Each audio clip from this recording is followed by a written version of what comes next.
Welcome back to today's session. Pragmatism and Realism.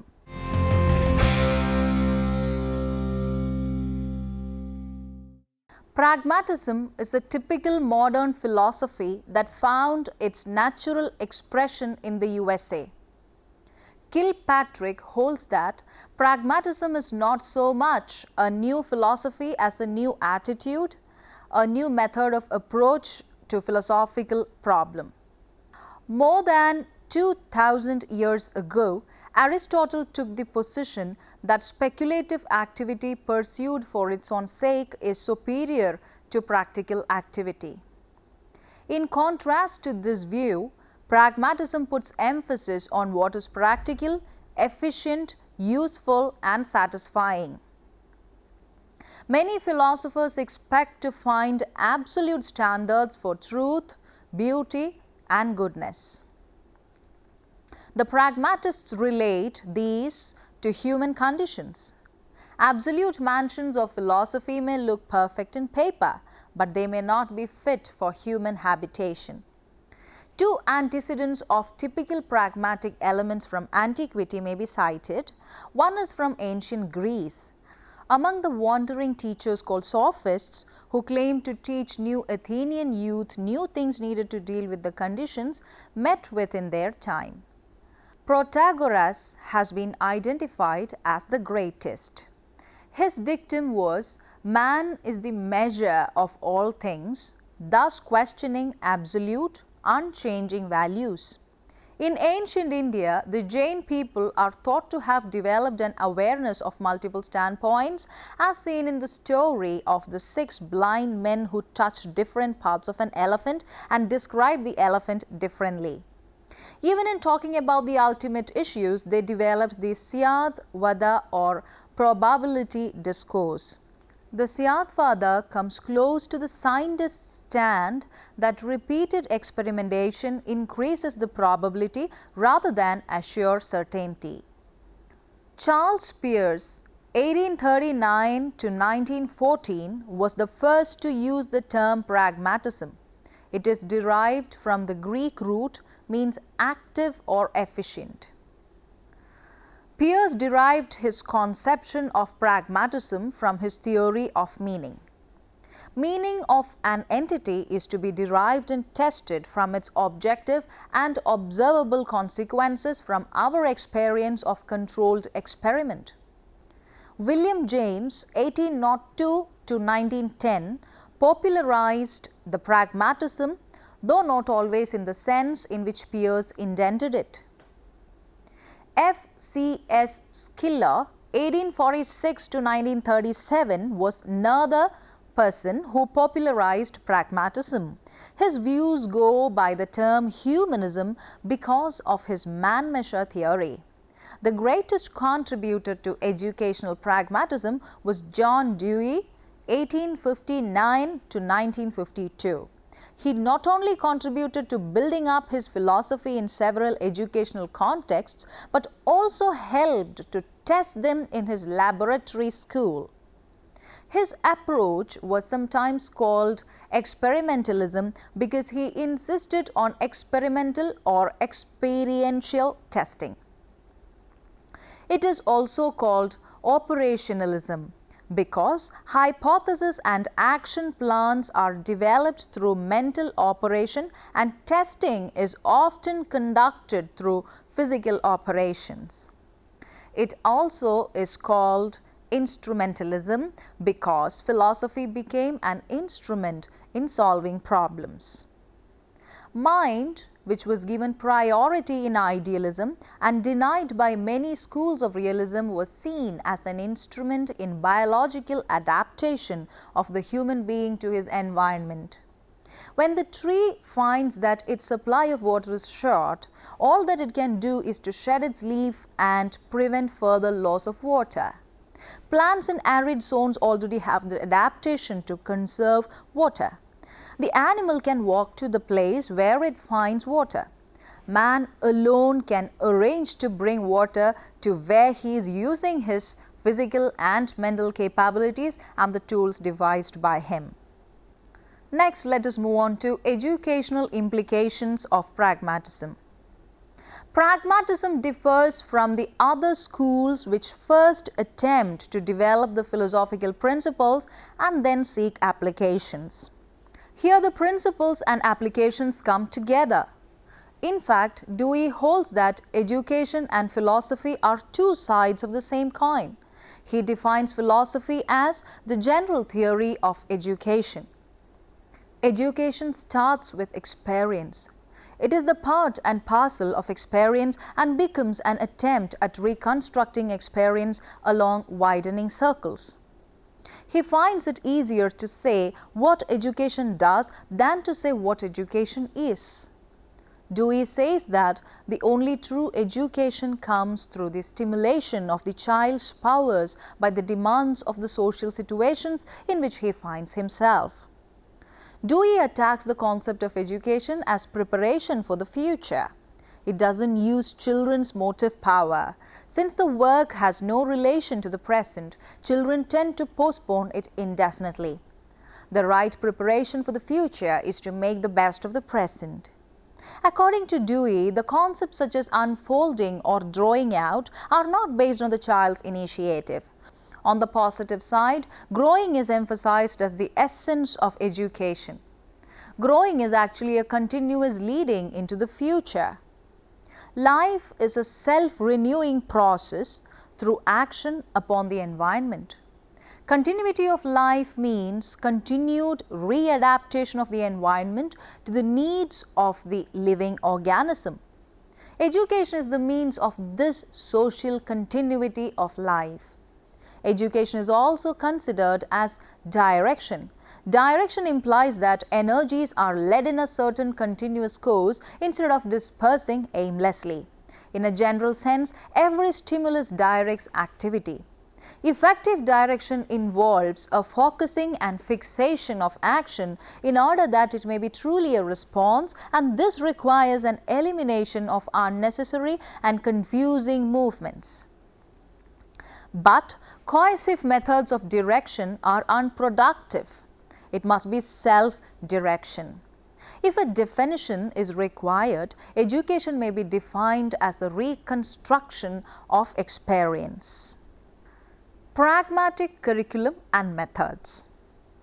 The pragmatic theory of curriculum steers clear of the formal training of the mind, which gives too little importance to the content, and of the essentialist schools which give too much to it. Dewey seeks to reconcile what others consider contradictory into a dialectic. The child and the subject are simply two poles in the education process. They are not opposed to each other. The curriculum is a dialectical interaction between the two. If the curriculum is translated in terms of the child's experience and maturity level, most of the problems would vanish. The pragmatists are against premature verbalization and formalization of the curriculum, against a wordy knowledge rather than a working knowledge with young children. With grown-up pupils, formal statement of the stored knowledge of the race may be appropriate. The pragmatists prefer a situational or a pre-structured or systematic curriculum.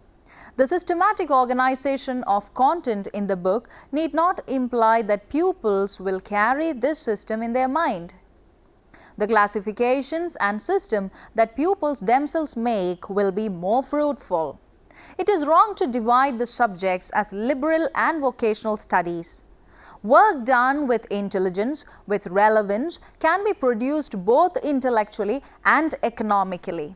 Study can be vocational and liberal at the same time. Educational methods are not antithetical to matter. According to Dewey, method is the effective direction of subject matter to desired results. It is antithetical to random and ill-considered or ill-adapted action. Method is based on a reflection upon experience. The demarcation of matter from method results in an isolation which leads to neglect of concrete situations of experience, false concept of discipline and interest. Learning becomes a direct and conscious end in itself.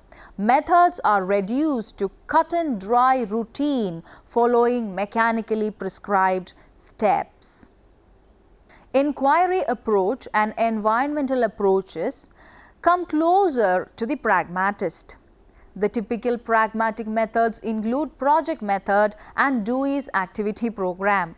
The project has 4 steps: purposing, planning, executing and judging. These steps should be of the pupil and not that of the teacher. Activity programs has the following steps: problem, collection and analysis of data, projection and elaboration of suggestions or ideas, hypothesis, experimental action and testing. Here again, care should be taken to see that the steps do not become mechanized routine. In each stage, the responsibility of the pupil is very important. Discipline, interest and effort. The schools which pitch their target far from the level and interest of pupils have to resort to artificial motivation and exhortation to put in effort. When this also proves ineffective, external disciplining procedures are attempted. In pragmatism, interest, effort and discipline are naturally related. Interest connects things that are otherwise distant. It creates an attitude of concern and of participation. Once the pupil takes interest in the activity, he will be able to put forth more effort in order to endure in an intelligently chosen course in the face of distraction. Thus, interest helps to develop genuine discipline in the class. Externally imposed negative discipline will be a minimal or totally absent in the pragmatic school. The pragmatic teacher. The pragmatic teacher doesn't start with fixed goals. She or he takes life as he finds it. She or he helps the pupils to develop their own goals. She or he steps in only when the children cannot do the work by themselves. Even these interventions will be brief and of a catalytic nature. She or he will not consider his work as successful till the pupil is liberated from teaching, at least with reference to the specific tasks taken. Gradually, the pupil's sense of independence will become general. The pragmatic teacher takes the pupil into confidence in setting up educational goals, in planning, executing and judging. She or he understands the needs, interests and capacities of each of the pupil, but not as a fixed quantity. He or she respects the freedom of the pupil. She or he is a leader of the group activities, but takes care to develop pupil leadership too. Above all, she or he is sensitive to the curricular and self-building potentialities in various environmental situations. General statement and tenets of realism. Realism, in its elementary form, is the simple philosophy of common sense, but it tends to be asserted as a school in reaction to extreme subjective idealism, which asserts that the objects that we see and touch every day do not exist except as perceptions in individual minds. Second one, the degeneration of idealism to memorization of mere words instead of live wrestling with thought. And third, the inefficient forms of child-centered, activity-centered pedagogy. The main tenets of common sense realism are: A.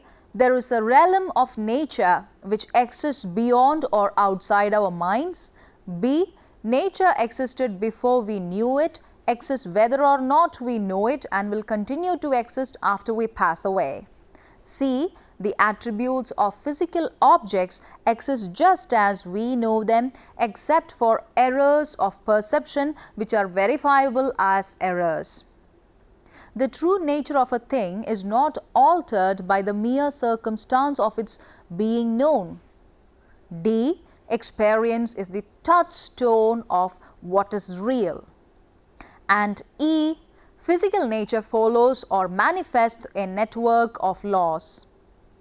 While realism is so simple for practical purposes, complications arise when we probe into the nature of the reality. Common sense realism is accepted and tested by physics, and when physics goes deep enough, it goes far away from common sense. Among Indian schools, Vaisheshika realism started with common sense, but in its elaborations reached far beyond common sense, but revealing a high level of analytical acumen relevant even for modern scientific thought. Before analyzing some typical forms of Western and Indian realism, it would be useful to summarize forms it has taken in its development. Educational applications. Realists define education as the conditioning of the nervous system by physical means so as to make it more amenable to physical direction, to make the individual more of a piece with the environment. The realist ideal of education is therefore to open wide the doors of the senses and to welcome physical reality. Bertrand Russell pleads that the individual should mirror the world as within a camera to sense the diversified spectacle of nature and the history of humanity. But this mirroring should be tinged with emotion and with the consciousness of power to change. The metaphysics of common sense realism, accepting the world as real, makes it simple and easy to approach educational problems directly. It also helps to correct the escape mechanisms which will follow from some extreme mentalist schools. The Hindu realistic schools are dualistic. They include mind as a sixth sense besides being and organizing principles. This makes it easy for them to study psychology on same plane with physics. Since Samkhya and Yoga schools are also dualistic, their educational and general tenets discussed under realism apply here. Sankhya philosophy has Prakriti as the twin initial principle along with Purusha.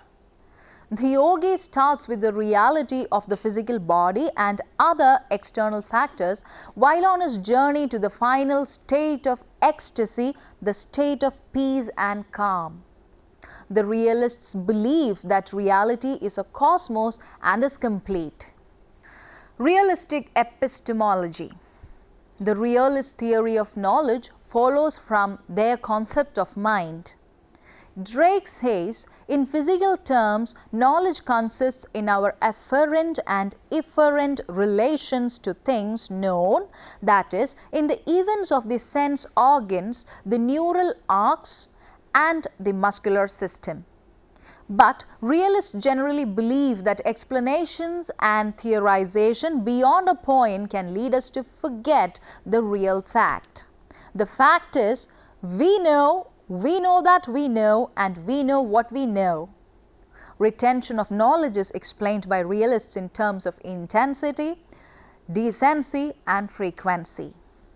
Learning is explained in terms of links or bonds of external association forged through mere repetition.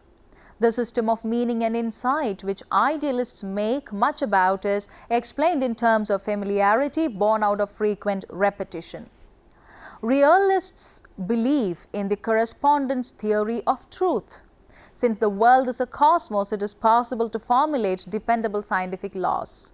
There is a correspondence between the facts of the outer world and the knowledge. The final court of appeal is the senses which open the door to the outer world. Hence, realistic curriculum is systematic and representative of the world.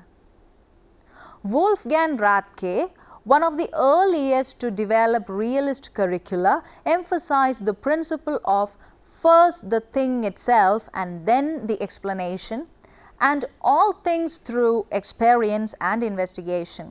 All the arts and sciences should be taught and the vernacular should be used in teaching. Aims, values, curriculum and teacher.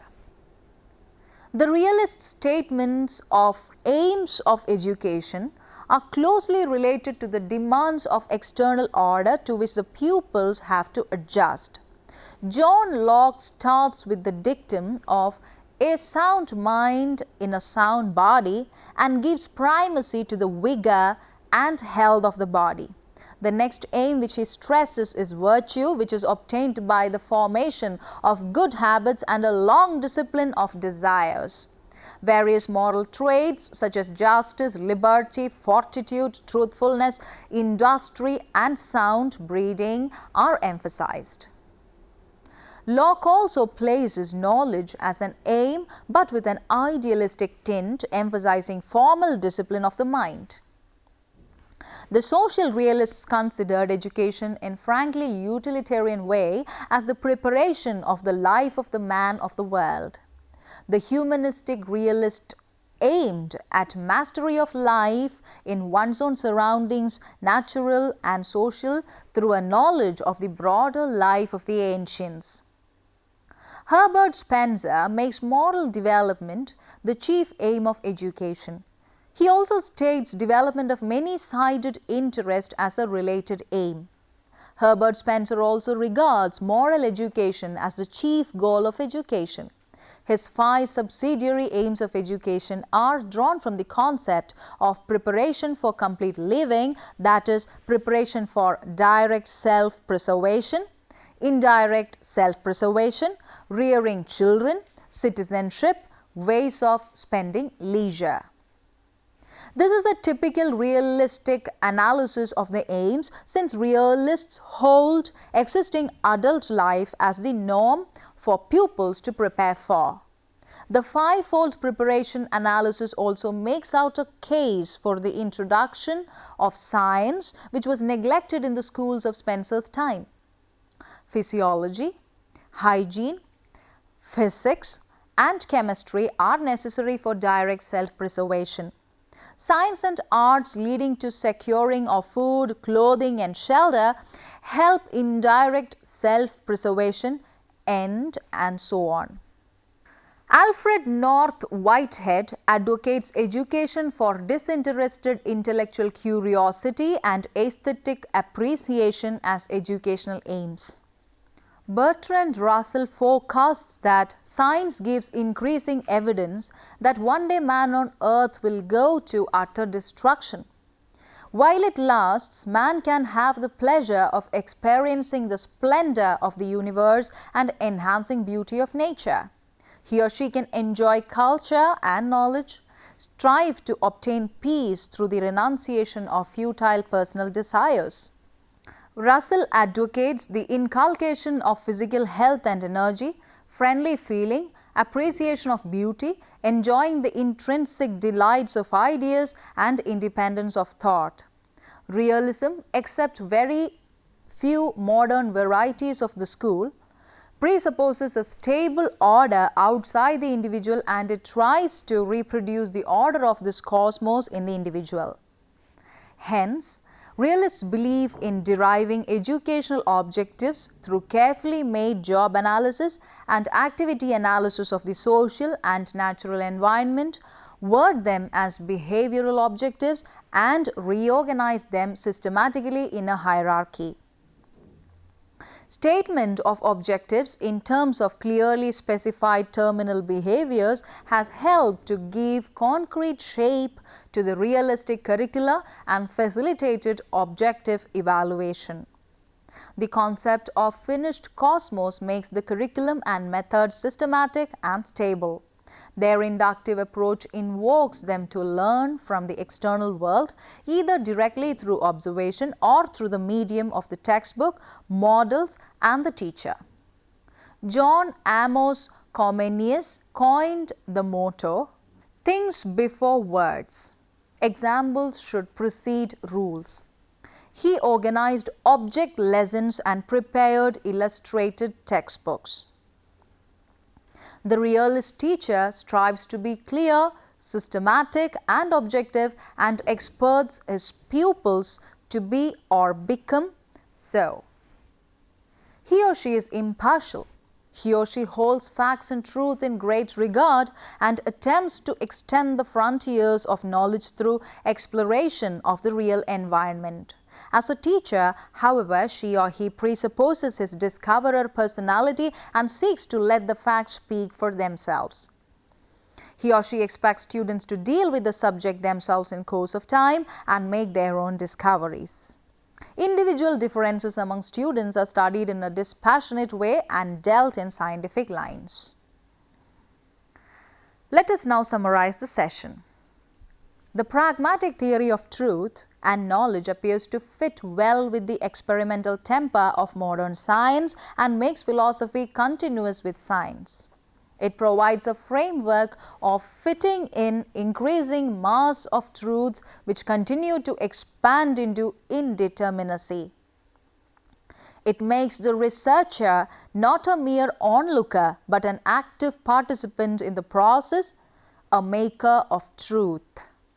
The realist teacher strives to be clear, systematic and objective and experts his pupils to be or become so. The realist educator suppresses his discoverer personality and seeks to let the facts speak for themselves. In realism, the teacher-student relation is asymmetric. The teacher can be said to have taught only if the student has learned, but the teacher himself has learned it prior to the teaching act. Several teaching models have been developed with reference to teacher-student interaction. Please try to answer few questions. First one, critically evaluate pragmatic, general and educational philosophy. Describe the contributions of John Dewey to educational thought and practice and assess the relevance of the ideas to the education system of the modern era. How far pragmatic philosophy is workable in school? Substantiate your answer with regard to aim, content and method of this educational philosophy. Name some of the pragmatic educational philosophers. What are the main philosophical ideas of realism? Write a note on the influence of realism in education. Describe the different Indian and Western forms of realism. Let's have a look into references.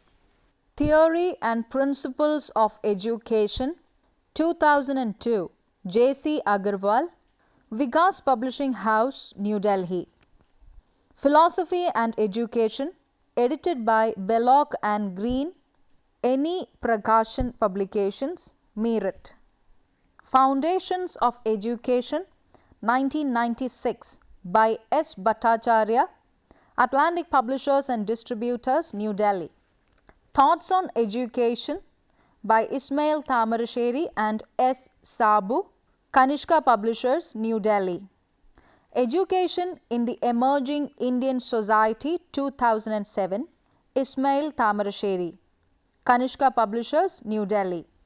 Introduction to the Philosophy of Education, 1971, by G. F. Neller, John Wiley and Sons Publications, New York. Thank you for watching today's program. Goodbye.